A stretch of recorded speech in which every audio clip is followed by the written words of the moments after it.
excited. And then Gary Scheinman on November 8th. I will be out, so I'm terribly sad about that. So just keep an eye out when it gets closer. And of course, Halloween next week, we're going to be watching FNAF here and just having a general Halloween party. We're going to get some pizza, some food, and we're going to have a great time. Also, wear costumes. I'm going to a band concert. You do? Oh, shit. Well, I have a band concert. Well, we're still going to be here. We will keep you in the spirit. And of course,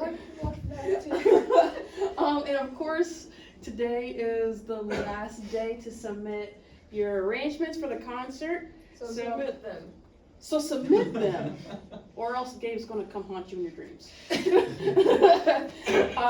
nights a Gabe. Yeah, that is true. So, yeah, I'm just gonna go right ahead. Go ahead. Okay. I'm gonna go right ahead. Okay. Okay. Do you want to change the lighting? Yes. Hold on. Change that. I think it's a little bit more.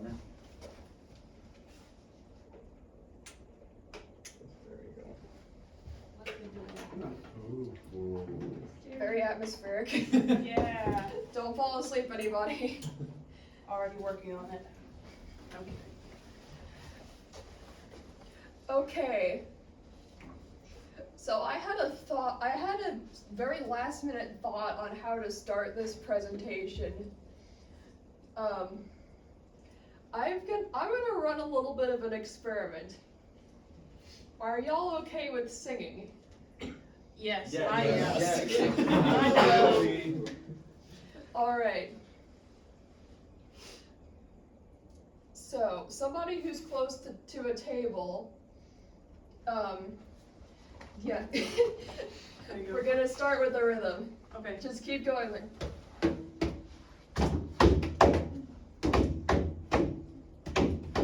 Okay. I need someone with a lower voice.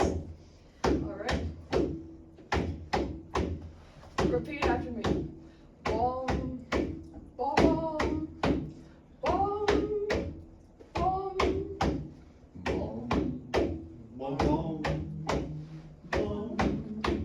bom. Okay, another one. Do,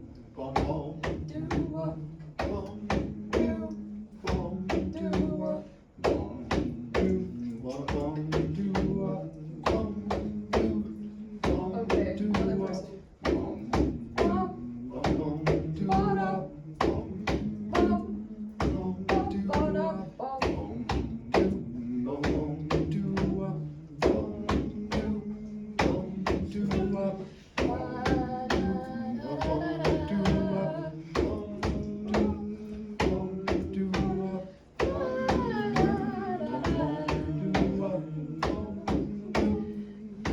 Okay, I don't know where I was going with this, but we have been singing part of one of this game's soundtracks, and I think that where was I going with this?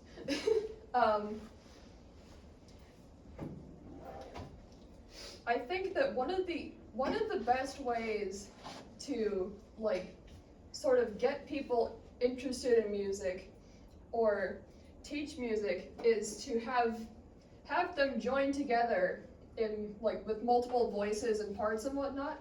But for instance, a cappella like you did just now. And this is a game about that type of thing. So, and that's a meme page. I'm sorry, I swiped by mistake. So, this is My Singing Monsters. It was released in 2012 by the Canadian company Big Blue Bubble. And basically what it is a combination of a breeding sim, idle tycoon, and music mixing game. What happens is you collect these monsters by either breeding them or breeding them from other monsters, buying them from a shop, etc., or other various methods, and they will sing or play a musical part in a loop with like, the songs generally have a structure, but a lot of it's very loop based. And so you can like play around with the arrangements however much you want. You can change the volume, mute monsters, and by the more you have, the more money you get to enhance whatever is going on. The game's available available on both mobile devices and Steam, and it has since spawned a franchise that has spin-off games, books, live events, and a board game. And yes, these are all monster designs. I don't know why some of them have such big feet. It makes me concerned. But we're not here to just talk about the game. We're here to give an overly pedantic review of the game. Woo! Because we're a bunch of music school nerds, and some of us are like musicology, music theory, music ed. So, I want to know, is My Singing Monsters doing the best job it could be for music academics like us to teach music fundamentals, promote further music education, and create awareness of music outside the mainstream? We're going to be going over some various pros and cons in the gameplay and whatnot. So let's get started. This is the biggest letdown. Some of the breeding is heavily RNG based. Like, the more complex monsters you get, the harder it is to get the chance that you'll get them. And on top of that, they all come in common, rare, and epic varieties that don't affect the sound, thankfully. It's just a different appearance, but you're highly encouraged to go chasing after these because there's all these promotions happening all the time and a list of monsters you haven't collected yet. However, unfortunately to me, this tends to create the behavior of collectors rather than composers. And people sometimes like have one island with a bunch of one monster that'll produce the most currency for them so that they can collect as much currency as possible. And some monsters, like these critters right here, the ethereals, they take stupid amounts of luck to get. I've heard the chances of those are like 1%, unless you mess with the stats by using things called wishing torches. There are also other monsters that basically you have to breed a bunch of other monsters and stick them into the monster vessel or whatever to bring it to life, and that as a result requires a bunch of grinding. And then on top of that, on October 11th, there was yet another different obtainment mechanic for a completely new island that it legitimately just dropped a few days ago, and I'm still not sure what to do with it. Okay, here's one of the pros. You do get to play around with the arrangement. You can, as I said earlier, you can mute monsters, adjust the volume, etc. to create a custom mix. Like, for example, if you think that one monster is being too loud or annoying, you can mute or turn the volume down. Or if you have a lot of one monster and you feel like they're messing with the balance, you can go in and tweak the volume on all of them. You can also change the tempo with this thing on the left called the time machine that also changes the pitch, which I wish it didn't, just as a tiny nitpick, but that way you can at least experiment with both different keys and tempo. Monster parts can also be dubbed over or replaced with recordings by players using the recording studio on the right. Thankfully, it's not audible to other players visiting your island in the game, because if it were, that would be bad.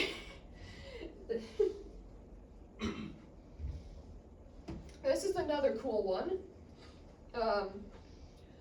Some of the instruments you can hear in the game through the monsters are actually somewhat obscure ones you don't generally hear of outside of a music school in real life. I can't see this slide from here. I should probably move to the other side. For instance, a lot of them are concentrated in this island, the Magical Sanctum, which includes a goojang sound, koto, pan flute, didgeridoo, and this monster, which sings in the style of yoik, which is a traditional singing style of the Sami people from Scandinavia, which all of this stuff is really cool to me.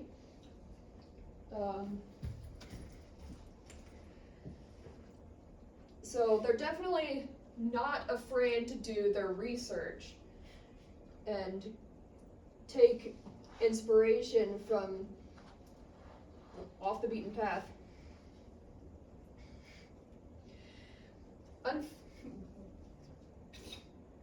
If this were to be a more music nerdy game, then I would have designed it with instrument families in mind as an in-game categorization.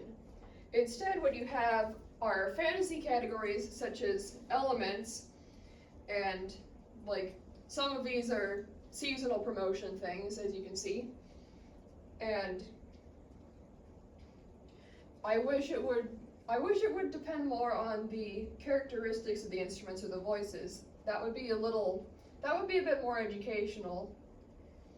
And sadly, I think the vocal monsters tend to outnumber the instrumental ones, which it is called My Singing Monsters. So that was supposed to be funny. I'm sorry. My delivery is very flat. I'm sorry. However, this is where I get a lot of this information about the songs. The fan wiki is really, really good.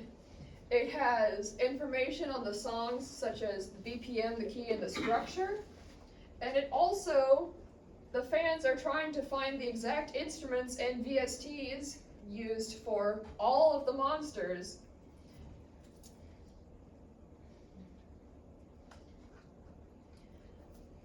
Sadly, this is one of the graphs that I've seen on the fan wiki for the song structure. As you can see,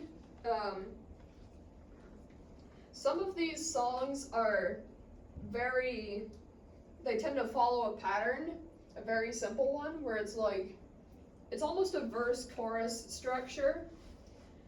And this particular one, unfortunately, the gripe I have with Mythical Island, which is this one, is that, as you can see, there's a lot of sections where everybody's playing on top of each other and it sounds like mud. So, the arrangements can change between verses and choruses, but usually consist of adding more monsters each time. And because of this, these sections can sound muddy.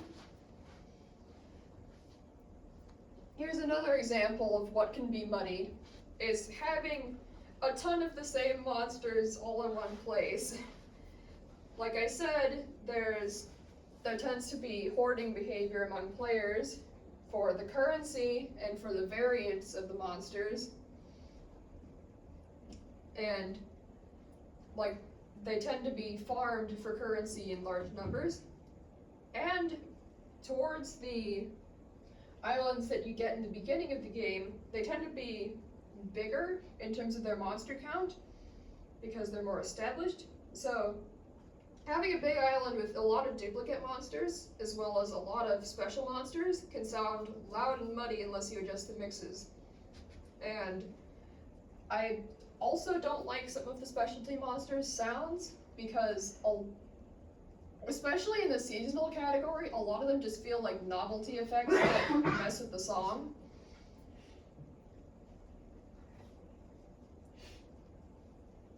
I did not know that title had an effect on it. However, this is really good. You can actually compose your own music in My Singing Monsters, using the monsters as a sound font of sorts. You can make your own compositions or arrange other people's music, and it uses a musical staff interface with basically notes in the form of monster egg icons, and it has the capacity for accidentals, key signature, time signature, and BPM tempo. There's also even a spin-off game where it's just that, but with even more with all of the monsters, because not all of them are available just on the Composer Island in the base game. There's more on this later. And this is also really cool. There's been one time, and I hope there are more, where Big Blue Bubble have decided to collaborate with a real-life musician to create monsters for the game. This is Christian Bush. He's one half of the folk rock duo Sugarland, and he saw his son playing the game and how much he loved it, and he went up to Big Blue Bubble and said, "Hey, why don't we do something?" And so they recorded him playing various instruments and singing to make all of these monsters for this entirely new island.